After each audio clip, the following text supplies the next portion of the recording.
ఓం శ్రీ విఘ్నేశ్వరాయ నమ.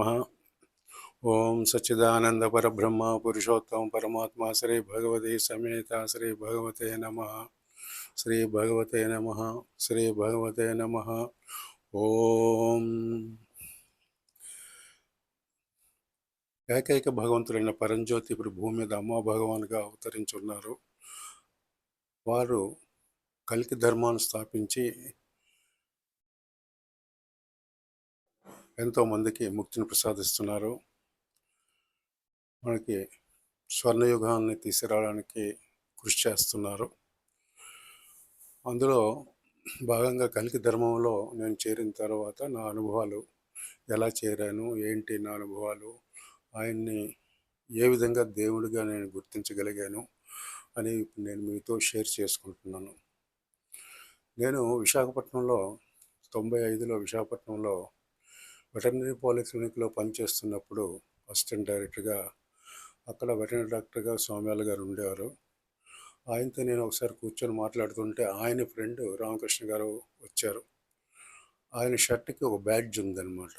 అందులో సన్యాసి 2 చేతులు చాపుకొని సన్యాసి అంటే భగవాను ఉన్నారు.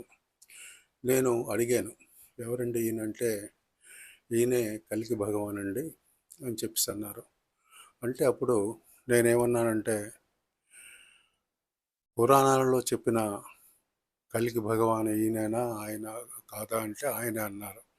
మరి పురాణంలో చెప్పినట్టంటే ఆయన గుర్రం మీద ఖడ్గంతో వస్తారు కదా, వచ్చి ధర్మ సంస్థాపన చేస్తారు, అందరూ దాని గురించి వెయిట్ చేస్తున్నారు కదా అంటే, అదే మీకు వరయజ్ఞంలో పార్టిసిపేట్ చేస్తే మీకు ఆ దర్శనం కలుగుతుంది, ఇన్సైట్ వస్తుంది అని చెప్పారు. నాకు కూడా కనిపించారు, నాకు కూడా పూర్వజన్మ చూపించారు అని అంటే నాకు ఇంట్రెస్ట్ వచ్చింది.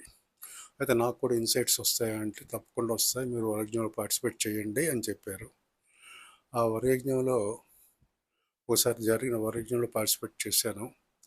వాళ్ళ ప్రవచనాలు చెప్పారు, మహావాక్యాలు చెప్పారు, పాటలు పాడారు, డ్యాన్స్లు వేయించారు, అని చేశారు. కానీ నాకు కళ్ళు మూసుకుంటే ఒక చిన్న లైటు వెలుగుతూ పెద్దదయ్యి మళ్ళీ ఆరిపోవడం, మళ్ళీ చిన్న లైట్ వచ్చి పెద్ద అవ్వడం, ఆరిపోవడం, ఇది జరిగింది. అంతే తప్ప నాకు ఏ ఇన్సైట్ కూడా రాలేదు.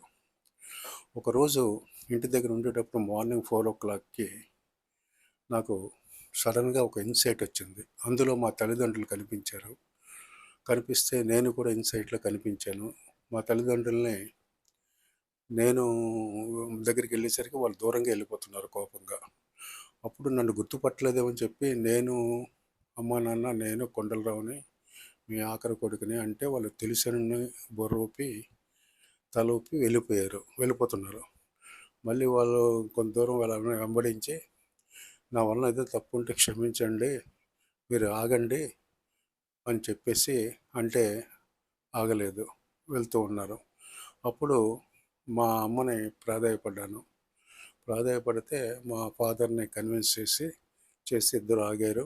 అప్పుడు వెళ్ళి నేను పాద నమస్కారం చేస్తే నన్ను దీవించడం జరిగింది. ఇది ఫస్ట్ ఇన్సైట్ నాకు కలిగింది.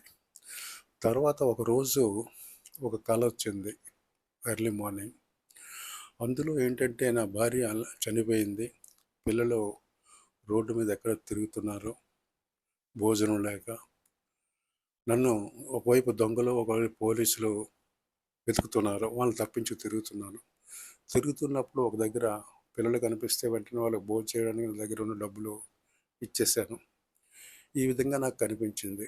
దీన్ని గుడిలో సత్సంగంలో అడిగాను, ఏంటి దీని అర్థం అని.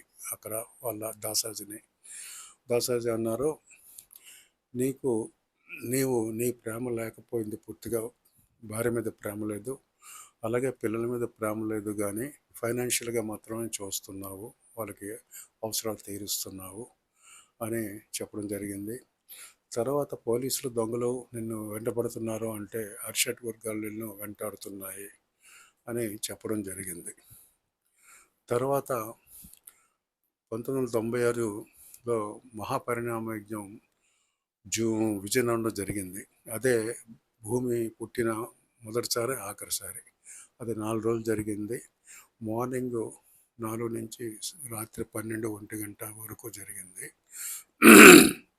అందులో సముదర్శించి ఆచార్య వచ్చి కండక్ట్ చేశారు, ప్రవచనాలు చెప్పారు, జీవితం గురించి చెప్పారు, సాంగ్స్ అవి పాడించారు.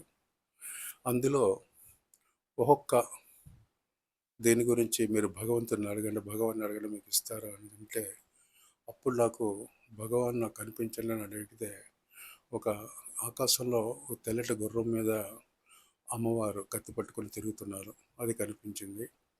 తర్వాత విశ్వరూపం చూపించమని అడిగారు, విశ్వరూపం కనిపించింది. ఈ విధంగా నా చిన్నతనప్పుడు నేను ఎలాగున్నాను ఏంటి, అమ్మా భగవాన్లు మిమ్మల్ని చేరదీస్తూ ఆడిస్తూ కనిపించి అడగండి అంటే ఆ విధంగానే కనిపించారు. ఈ విధంగా చాలా ఇన్సైట్స్ దృశ్యాలు నేను చూడడం జరిగింది. తర్వాత నాకు ఒక సంకోచం ఉండేది, నేను షిరిడి సాయి భక్తుడిని. షిరిడి సాయి నువ్వే నాకు గురువు దైవం అన్నీ కూడా. ఇప్పుడు ఏంటంటే ఒక స్వామీజీ వచ్చారు, ఆయనేమో కలికి భగవాన్ అని చెప్తున్నారు. మరి ఆయన ఎంతమంది దొంగ స్వామీజీలు వచ్చి జనాలు మోసం చేసి డబ్బులు కలెక్ట్ చేసుకుని వెళ్ళిపోతున్నారు. మరి ఇంతకీ ఆయన కలికి భగవానా కాదా అంటే, అప్పుడు ఆయన నాకు ఉదయం కల్లో కనిపించి షిరిడి సాయి ఆయనే ఏకైక భగవంతుడు కలికి భగవాన్ అని చెప్పడం జరిగింది. అప్పటి నుంచి నాకు ఏకాగ్రత జరిగింది, ఏకాగ్రత వచ్చింది. తర్వాత ఇష్యూలో నేను నా అనుభవాల గురించి షేర్ చేసుకుంటాను. Thank you.